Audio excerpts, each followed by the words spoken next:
You said you were nervous. Didn't sound it. And now I have a very special honor to introduce to you today our commencement speaker. Wally Ganzi is not only an alum and sat in that seats a long time ago, but he's also a very, very successful restaurateur and a very, very good friend of Paul Smith's College. You will hear all the details of that when we read his proclamation for his honorary degree. So without ado, I am pleased to introduce Wally Ganzi, class of 1963, and a very close friend of mine.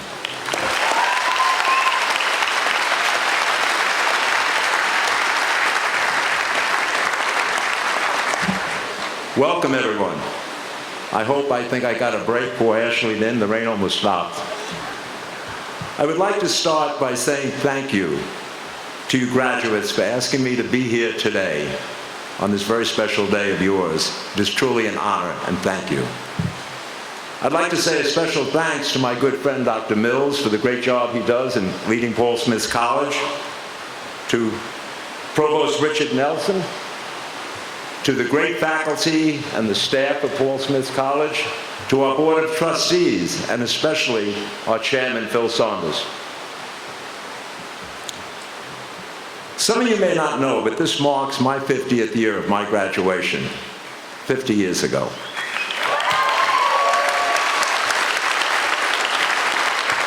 You never leave Paul Smith's College. It was some 52 years ago that my grandfather and father drove me here, dropped me off, no car, nervous, and all alone. And look at today, no car, alone, and still nervous. The old adage, some things never change, how true it is. Another thing that I know that hasn't changed is this part of the ceremony called the speech. And I know that you want to get your degrees, you've waited hard and worked hard for, and I know you want to be out celebrating with your family and friends, and I promise you, you will be there very shortly. I thought about what to speak to you all about today, and I had quite a time trying to come up with something. I didn't want it to sound like a lecture, but I wanted to try to leave you with some things that might be coming really handy for you in your life away from Paul Smith's College and your future. And I know that you had great professors here, and you're all leaving with incredible marketing skills that will help you get a job, whatever your major was. And my time here at Paul Smith's College was two of the better years of my life. For the first time, I was able to actually take courses that I wanted to study and learn things that I wanted to learn. And with the great professors, I left here from Paul Smith's College with tools that helped me build a successful business. I used them then, and I still use them today. I would like to tell you something and talk to you about what I call life lessons. Things that you have probably been developing your entire life and here at Paul Smith's College that you might not be aware of. So let me tell you a story of some friends of mine 52 years ago here at Paul Smith's. We decided and came up with an idea of selling sandwiches and milk on campus from 9 o'clock till midnight. Back then, there were no vending machines, there was no student rec, so if you wanted to eat something late at night, we were the game in town. Now, that took a little doing, and we learned a lot. First, we had to raise the money to buy the food and the milk. Then we had to find a place to make the sandwiches. Then we had to figure a fair markup to be paid for our time. And we got it all together. It was incredible because it worked out really well for us. And it actually paid for most of our tuition here at Paul Smith's College for the 2 years. The other thing that it taught us was great organizational skills. Again, some of these things you don't realize what happens until it really happens. We had to learn how to file bills, how to really have a good filing system. We had to learn to put things away because we found out we had to pay taxes on the money we made. That was quite a revelation. And we really needed to know where to put our hands on things. So we became actually very organized, including doing inventories. We wanted to make sure we didn't poison anybody and make sure that our milk and food was edible and fresh. So again, organizational skills. I promise you, stay organized. Little things And if anyone wants a little more about organizational skills later, I'd love to talk to you about them because I really harp on it, but I promise no lectures. I earlier said that things don't change, like your core values. But today, the world is a great change, and it occurs at great speed. And when that happens, I sometimes have to take a real deep breath, not get too excited, and start thinking, and it always comes back to one thought: common sense. You will find that life doesn't have to be complicated. Keep it simple and keep it focused. Example, if you spend more money than you make, what happens to you eventually? You go broke. Simple lesson. There's another thing that goes along with this simple lesson. You all know what your gut instinct tells you to do and not to do? Follow your gut instinct always. It will be 99% right, I promise you.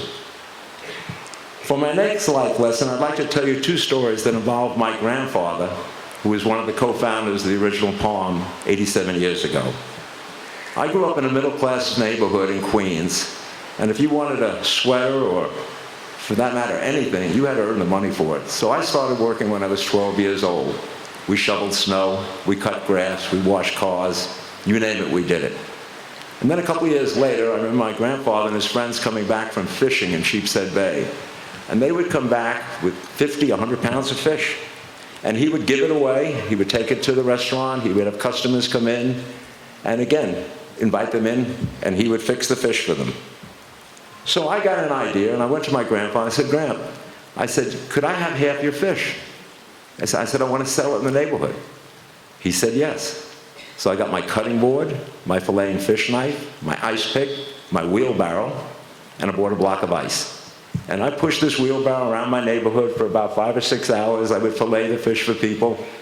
And you know, by the end of the day, I sold all the fish, and I had $25 or so in my pocket when I counted the money. $25 back in the 50s, let me tell you, it was a lot of money. So about the 4th or 5th time, after they would come back from Sheepshead Bay, I went to my grandfather and asked for more fish, and he gave it to me, and he stopped me, and he said, aren't you forgetting something, grandson? And I looked at him, I said, like what? And he said to me, he said, you haven't paid for the product. I said, Grandpa, you gave it away.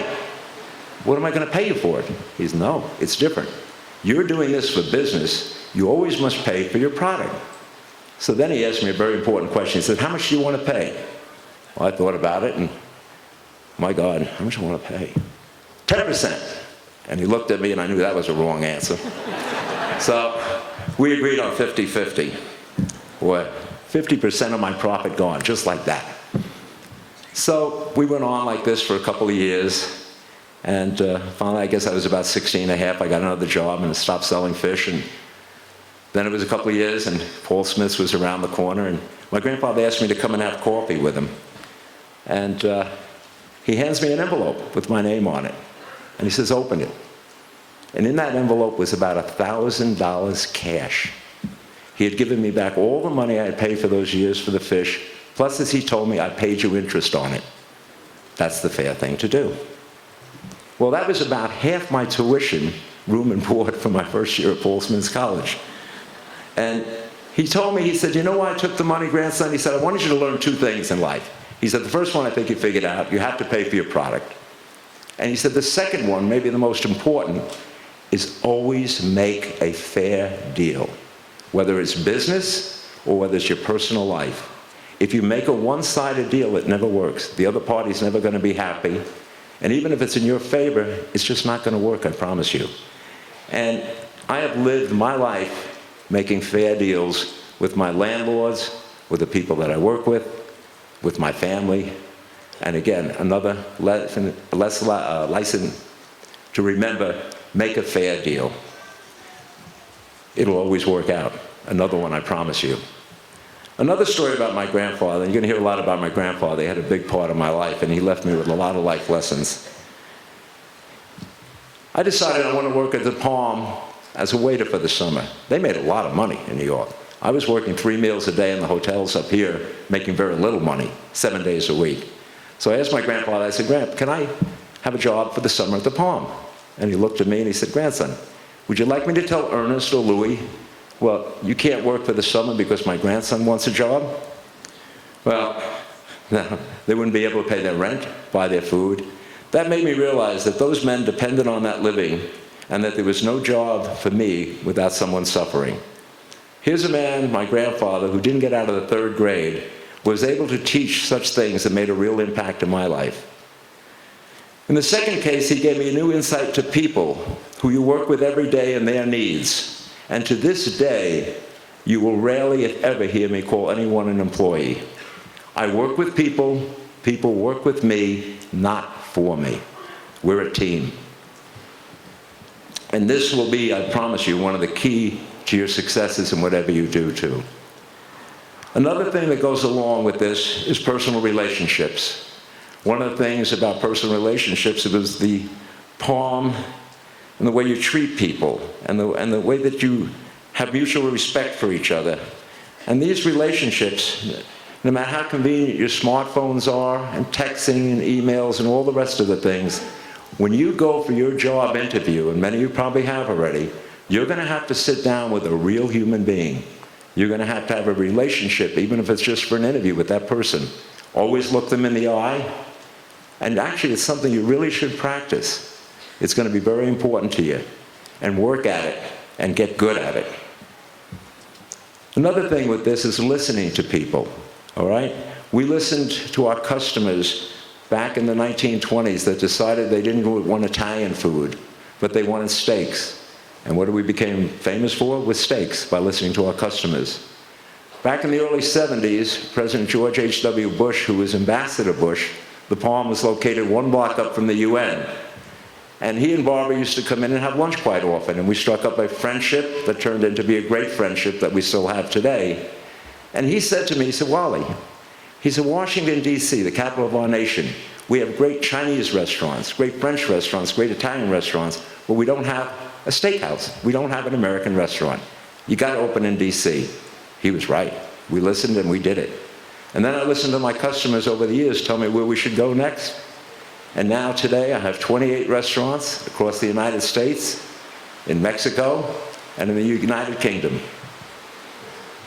I was thinking about my grandfather and realized there was one other lesson that he learned. Here were 2 Italian immigrants from Parma, Italy that came to New York, met, and opened the restaurant in 1926. This was definitely not a time to open a restaurant. You had Prohibition, followed by the Great Depression, an economic disaster that lasted all through the 30s. That was closely followed by World War II, with fear, uncertainty, and sacrifice touched everyone in our country and the world. Next, what happens in the 50s? We have the Korean War. And then assorted crises. In the early 60s, enter Wally and my partner Bruce. We have the Cuban Missile Crisis, the start of the Vietnam War. Through the 70s, a continuation of the Vietnam War.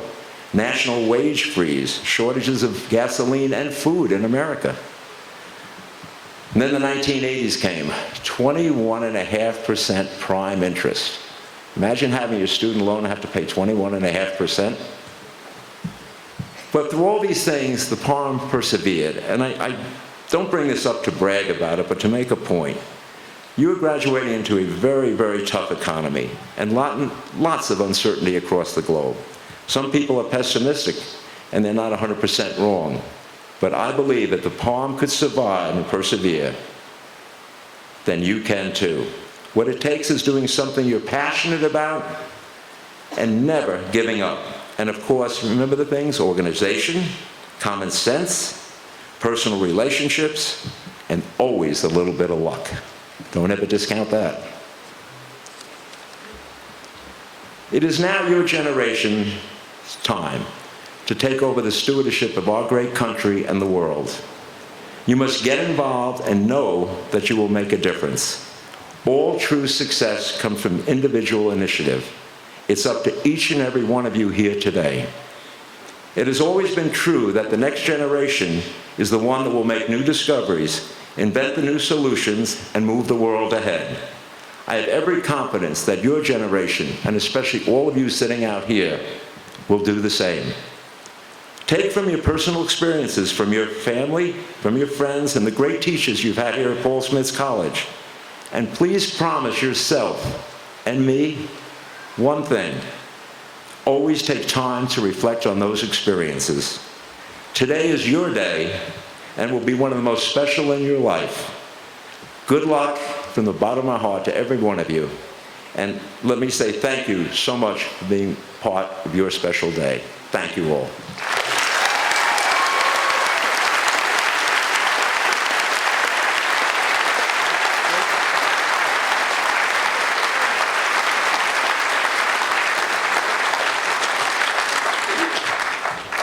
Thank you, Wally.